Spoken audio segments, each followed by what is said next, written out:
नमस्कार दोस्तों, ज्योतिष शास्त्र में दो तिथियों को बहुत इंपॉर्टेंस दी गई है। एक पूर्णिमा तिथि तथा दूसरी अमावस तिथि।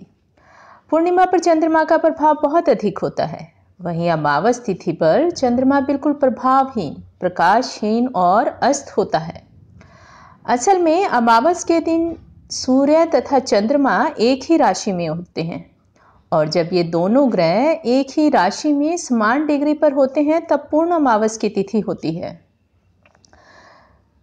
ज्योतिष में सूर्य को अगर आत्मा का कारक कहा गया है तो चंद्रमा को मन, माता, सुख, शांति और जल का कारक माना गया है। हालांकि सूर्य और चंद्रमा को सदैव शुभ माना जाता है। बड़े से बड़े राजयोग इन दोनों ग्रहों से देखे जाते हैं, परंतु जब यही चंद्रमा सूर्य के साथ एक ही राशि में होता है तो सूर्य के तेज प्रकाश के कारण चंद्रमा अपना प्रभाव खो देता है, जिस कारण चंद्रमा अमावस को दिखाई नहीं देता, या फिर यूं कहें कि चंद्रमा अमावस तिथि को अस्त हो जाता है और इसे अस्त चंद्रमा का प्रभाव इस दिन जन्मे लोगों के जीवन पर भी पड़ता है। अस्त चंद्रमा के कारण इस दिन जन्मे बच्चों को जीवन भर मानसिक शांति और सुकून नहीं मिल पाता और व्यक्ति गुस्सैल और द्वेष भावना वाला हो जाता है। किसी न किसी प्रकार की तनाव, चिंता, व्याकुलता, कॉन्फिडेंस की कमी या फिर मानसिक रोगों जैसी समस्या का सामना करना पड़ता है। अधिकतर देखा गया है कि आत्महत्या करने वालों का जन्म अमावस तिथि को हुआ होता है। माता से संबंध ठीक नहीं रहते पाते या फिर माता का स्वास्थ्य खराब रहता है। किसी न किसी प्रकार से माता का सुख खराब होता है। व्यक्ति को स्त्री, पुत्र, धन और कुल की हानि उठानी पड़ती है। परंतु ऐसा कोई जरूरी नहीं कि ये सभी लक्षण व्यक्ति में एक साथ नजर आए। प्रभाव कम या ज़्यादा भी हो सकता है, परंतु इसके लिए सबसे पहले हमें सूर्य और चंद्रमा की डिग्री को चेक करना चाहिए। यदि सूर्य और चंद्रमा दोनों ग्रहों की डिग्री में 10 से 15 डिग्री का डिफरेंस है तो अमावस दोष का प्रभाव बहुत अधिक नहीं रह पाता।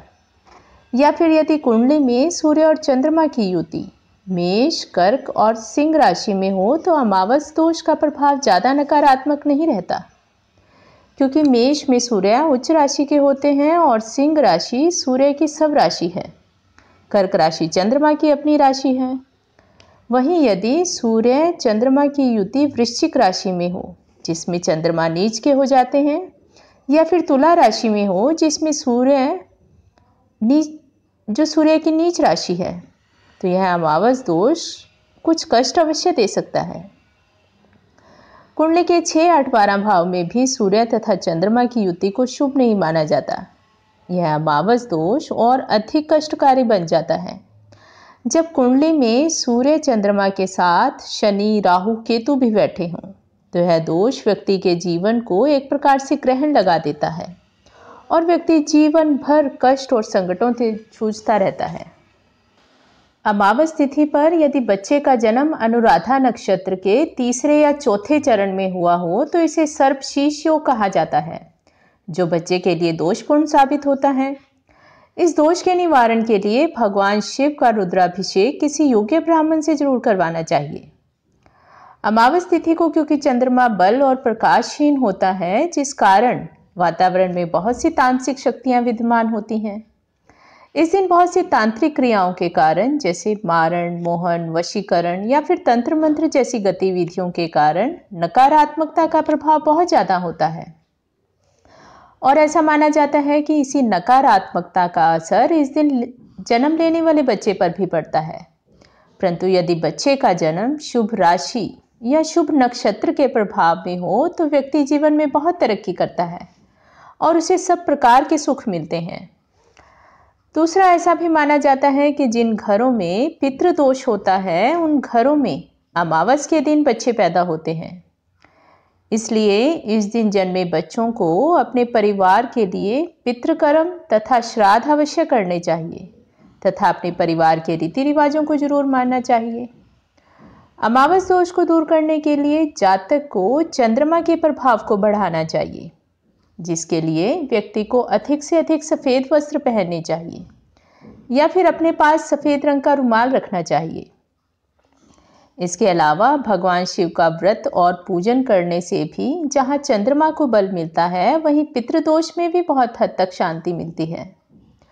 दूध तथा चावल का दान मंदिर या फिर जरूरतमंद को करते रहना चाहिए। इस दिन जन्मे जातक यदि मानसिक रूप से परेशान रहते हैं या फिर किसी मानसिक बीमारी का शिकार हो रहे हैं, तो वे पानी या दूध रात को सिरहाने रखकर सोएं तथा सुबह कीकर की जड़ में डाल दें। इससे मानसिक रोगों में धीरे धीरे सुधार आने लगता है। चंद्रमा के शुभ प्रभाव को बढ़ाने के लिए 2 मोती या 2 चांदी के टुकड़े लेकर एक टुकड़ा पानी में बहा दें तथा दूसरा हमेशा अपने पास संभाल कर रखें। इससे चंद्रमा के शुभ प्रभाव में वृद्धि होती है। और इन सबसे अधिक श्रेष्ठ और महत्वपूर्ण उपाय है माता की सेवा या फिर माता समान स्त्री का आशीर्वाद लेना, क्योंकि माँ भी चंद्रमा ही है और माँ का आशीर्वाद तथा सेवा जीवन के सब प्रकार के दोषों को दूर करने का सामर्थ्य रखती है। यदि आप माँ या माँ समान महिला का रोज आशीर्वाद लेते रहते हैं तो इससे चंद्रमा का प्रभाव तो बढ़ता ही है, साथ ही राहु, केतु और शनि जैसे बुरे ग्रह भी अपना प्रभाव छोड़कर शुभ प्रभाव देने लगते हैं। इसलिए कहा जाता है कि माँ का आशीर्वाद बड़े से बड़े संकट को टालने का सामर्थ्य रखता है। धन्यवाद।